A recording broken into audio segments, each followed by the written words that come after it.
Pen लेकर note फरमा लें। और ये पर्सनल एक्सपीरियंस का मैं आपको एक टोटका बता रहा हूँ। ये टोटका नोट फरमा लें। सबसे पहले जो है आप 3 चीज़ें ले लेनी हैं। 2 अदद दाने जो है लौंग के और छोटी इलायची के 2 अदद दाने, और इन चारों दानों के बराबर गूंद कतीरा।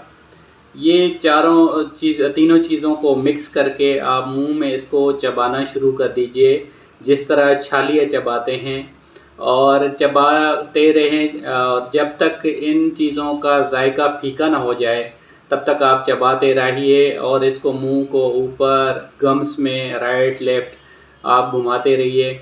जब इसका टेस्ट फीका हो जाए तो फिर इसको आप पानी से निकल लीजिए। दोस्तों, ये आप हफ्ते में 3 से 4 दिन करना है, और 1 महीने के बाद आपके जिस्म से बदबू जो है